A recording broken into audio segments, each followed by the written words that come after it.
Yes, good afternoon. It's everybody's favourite time of the day once again. Welcome to SirToshi's Bitcoin Chart Show. This is the Bitcoin forecast, the strength of the system, the health of the network, where we find out what's up with what is going down. Today's date is Thursday, the 26th of October, 2023, the year of BSV. Buy BSV.live, the best place to buy Bitcoin SV online, the original protocol and genuine Bitcoin. Here we go. Let's get into it. Loving this.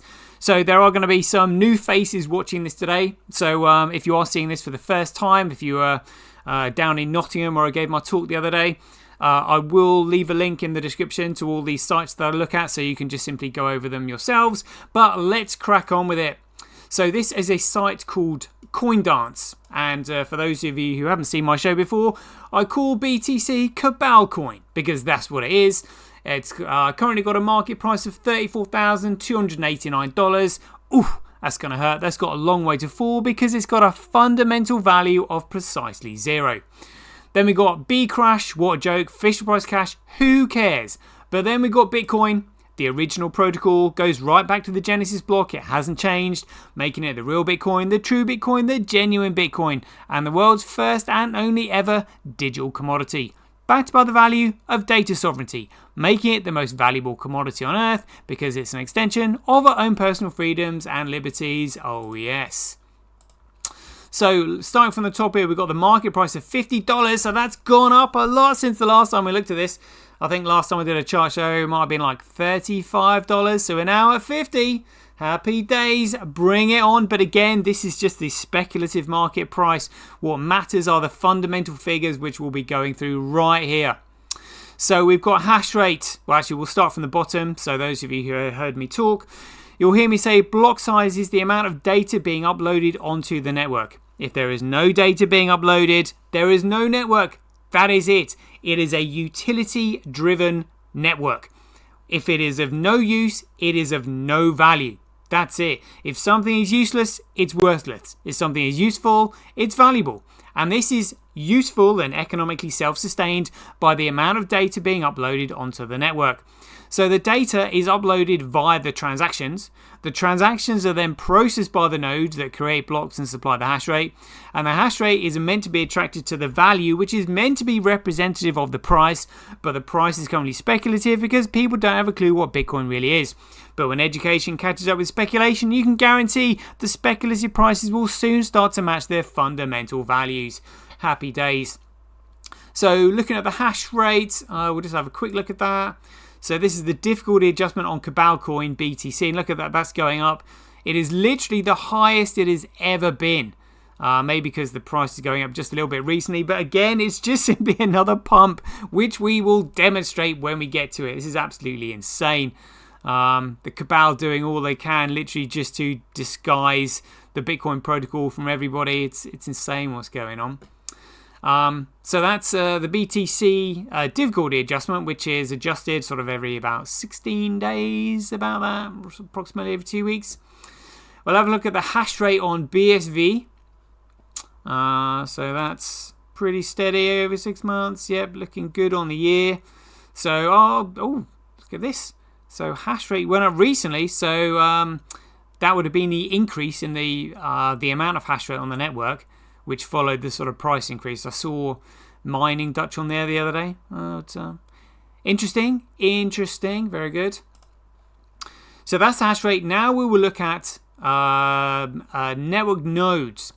So for those of you who haven't seen a network node before, these are they. They are the mining operations.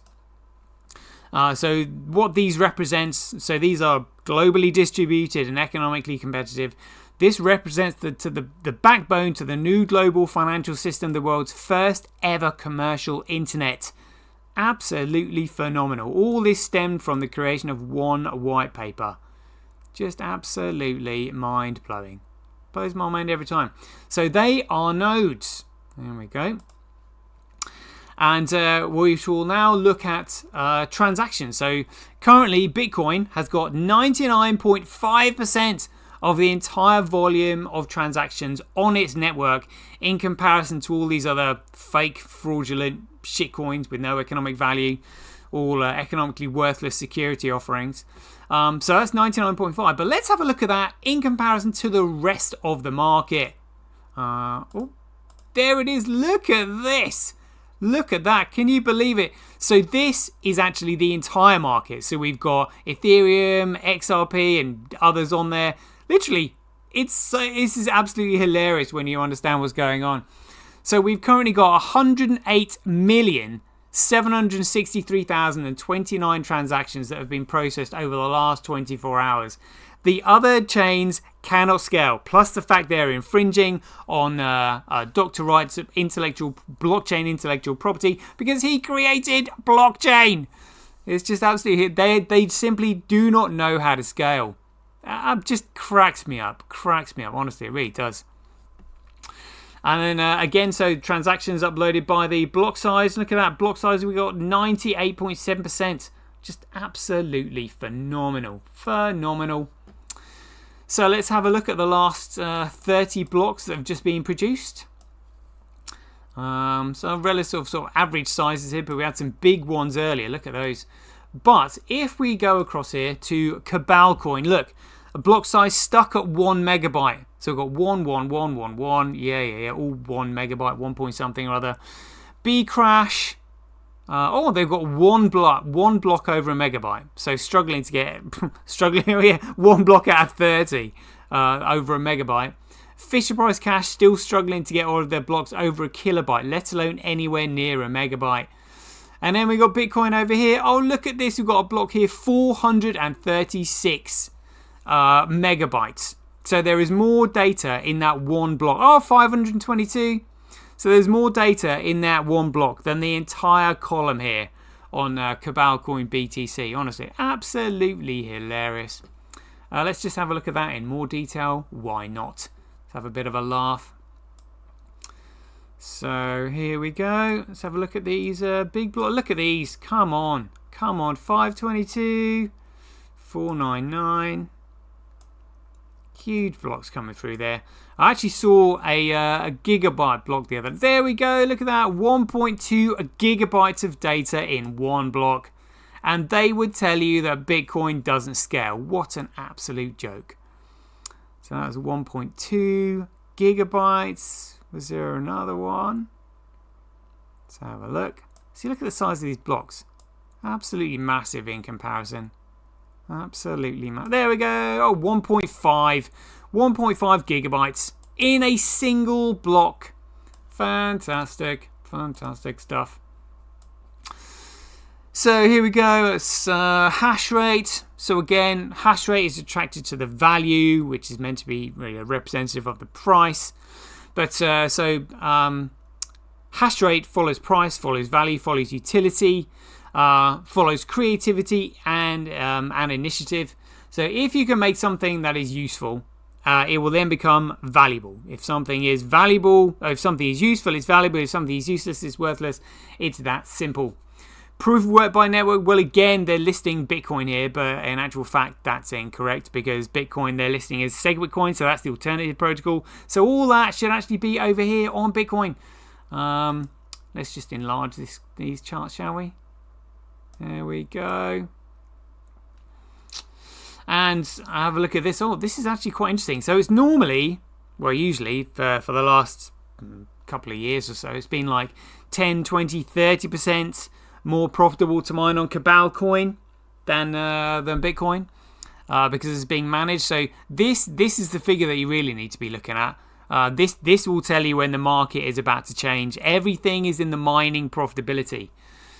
So when you see it 10, 20%, it's being purposely managed that way so that the other shitcoin miners aren't mining it. So they're just not holding any of it. And again, if you squeeze the supply, you increase the demand. We're just waiting for this thing to pop. It's going to absolutely crazy. Daily average Bitcoin block size by network. Look at that. Bitcoin absolutely. This is a log curve. Bitcoin absolutely smashing it. Absolutely smashing it. Let's have a look on a linear chart. See what this should look pretty insane. Oh, look at that. Straight up. Boom. You can't even see the other chains. Oh, that's hilarious. That's hilarious. Daily Bitcoin transactions by network. Beautiful. Let's have a look at this on a linear chart. Boom! Oh, Oh, dear. It just cracks me up when you actually understand what you're looking at here. Oh my goodness me. Daily Bitcoin transactions per block by network, much of a muchness. Daily Bitcoin fees. So this is fees USD. So Bitcoin is literally sub-cent fees on here, which is why it's below this 1 cent line. Fees, SirToshi's on a log curve right down there. Absolutely phenomenal. And still the profitability is much of a muchness, even though the fees are right down there. That's sensational stuff. Daily Bitcoin fee to block reward ratio. So what's interesting is the red line here. So this red line, I did bring up another chart there. Oh, should we see if we can find it? Yeah, why not?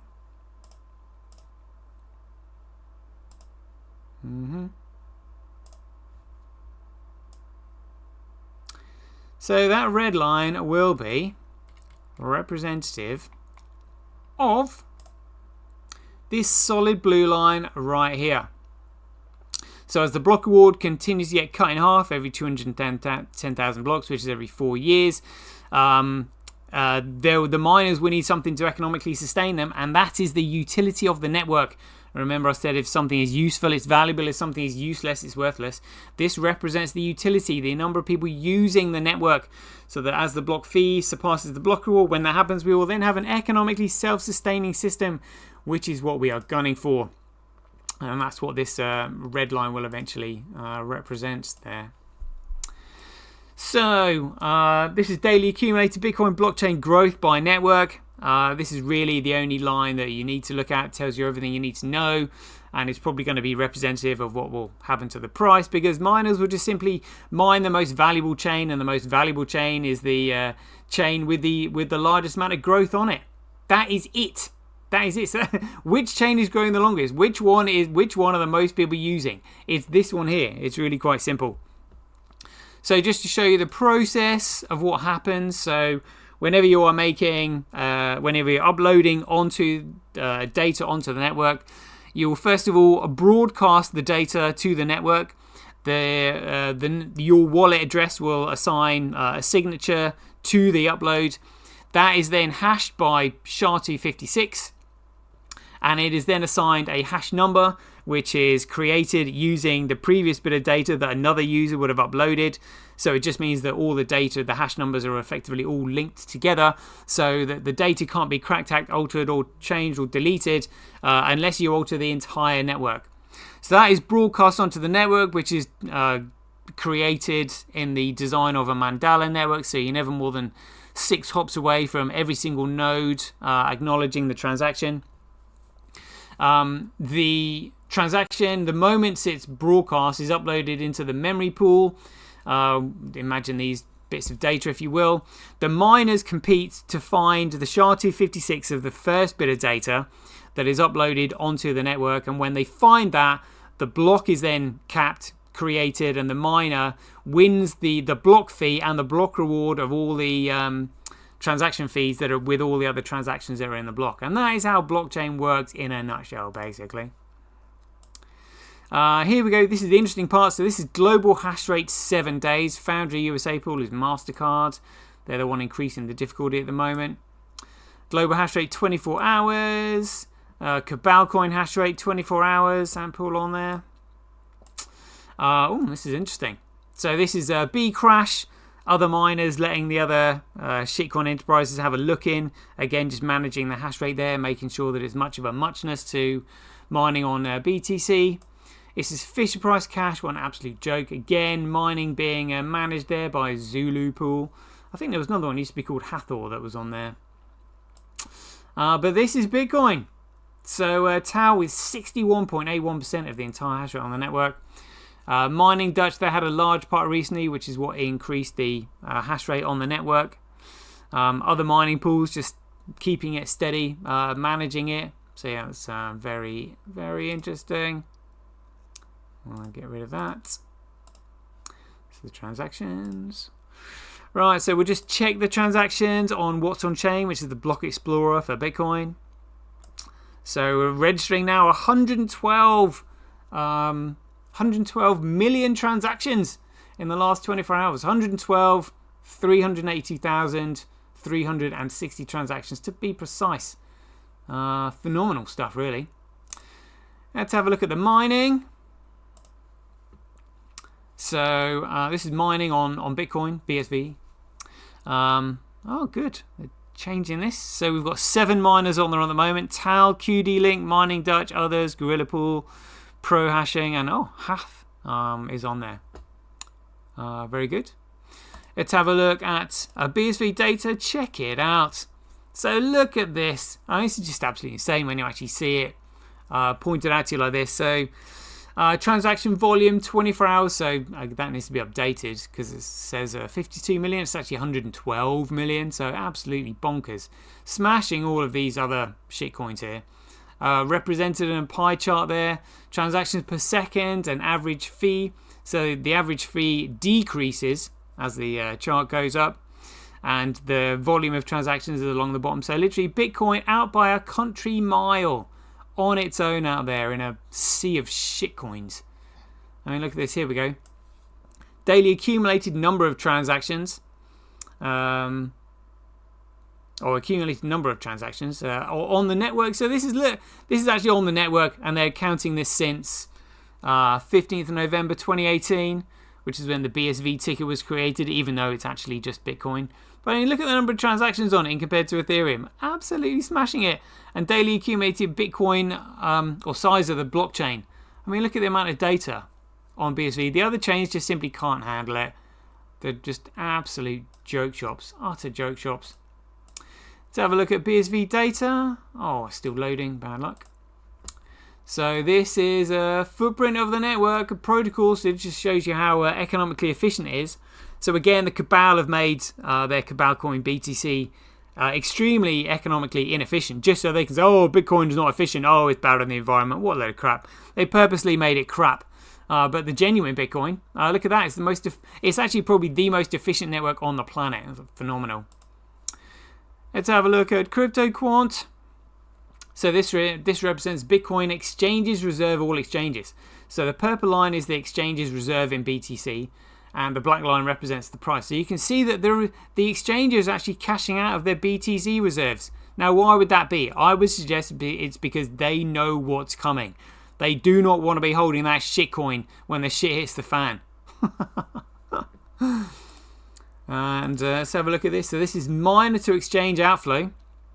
So again, the huge outflow from miners to exchanges happened on the 15th of June. Yeah, there we go. So that's when the case management conference was took place on the Copa case between Craig and Copa. So suddenly the miners are like, oh, we've seen something there. Let's get some of our coins over to exchanges because we're going to be needing to exchange that shit sooner or later. Yeah, indeed. So let's have a look at what's going on here? So it looks like there's been copious amount of Tether being bought. It's now back at $1. So that means that there's probably been a huge spike in the market capitalization here. They've been printing shitloads. Oh, would you believe it? Yes, they have. So where's it gone from 84.2 to 84.4? So just a casual $200 million in the market in the last 24 hours. Actually, less than that. So just since 9 a.m. this morning. Good grief. So that was 5 hours ago. 5 hours ago. 200 million into the market. What's that like over 7 days? Oof.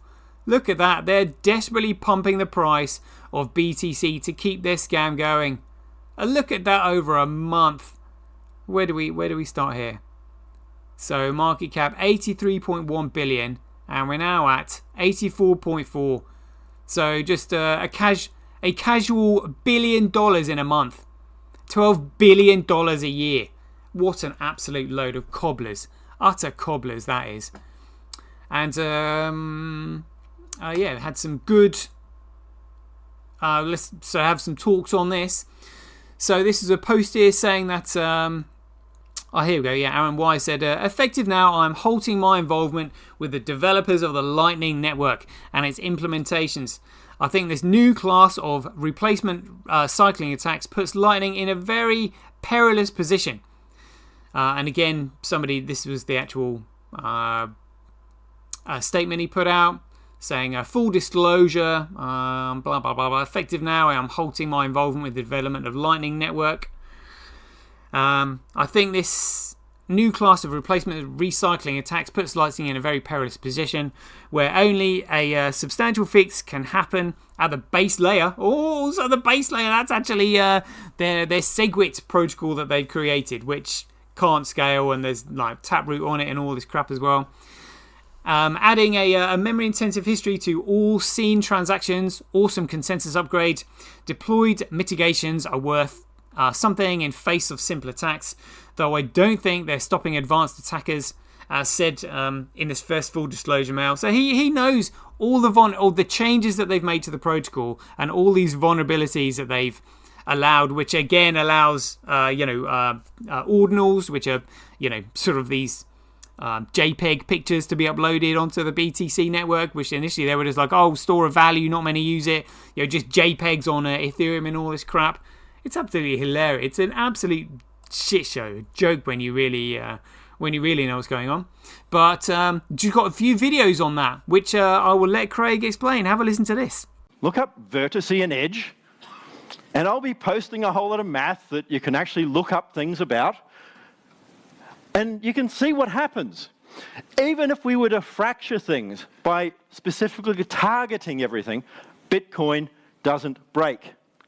Lightning does. If I DDoS a Lightning hub, a central one, I can take down 80% of the network. If I do that, I can fracture it further, and the graph collapses.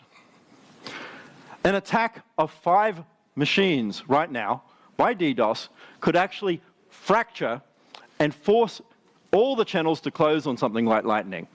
And guess what? You can't fix it. It is a multi-depot traveling salesman problem, which you can look up too. What that means, it's an NP hard, which you've got an option. It's a sort of dichotomy here. If you solve Lightning, you've also solved the discrete log problem. What happens if we solve the discrete log problem? Very simple. We don't have public-private key pairs.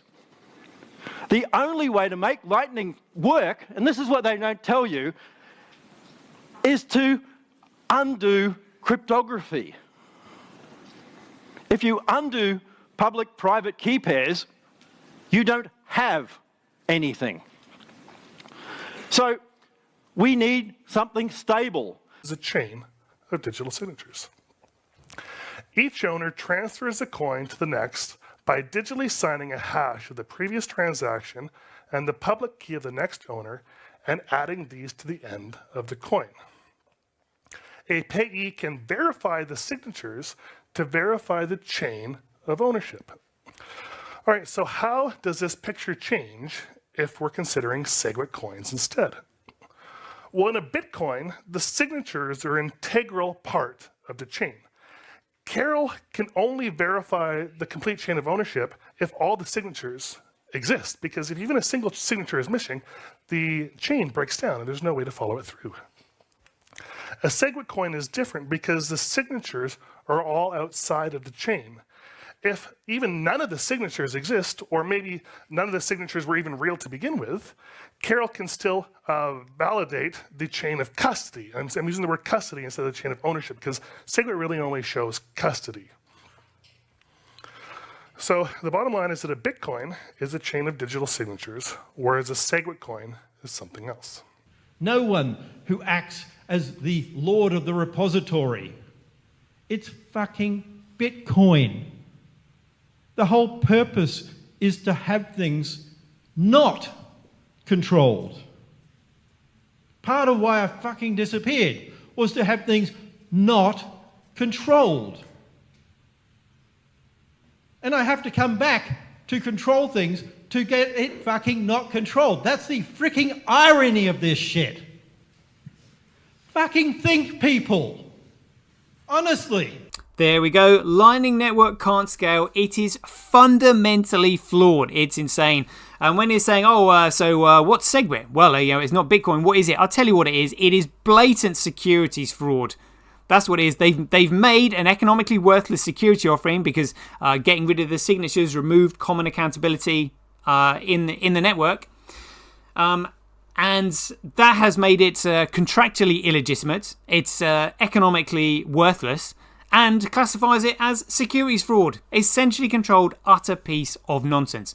And there we go. We've had Craig saying, "Look, I've had to come back to effectively decentralize the network again." Honestly, it's just absolutely hilarious. So let's quickly have a look at Bitcoin shorts. So just looking at this, just because eventually this green line will change. So these are representing the longs in comparison to the short positions. So short positions getting wrecked at the moment with the amount of Tether being pumped into the market, pumping the price. Absolutely ridiculous.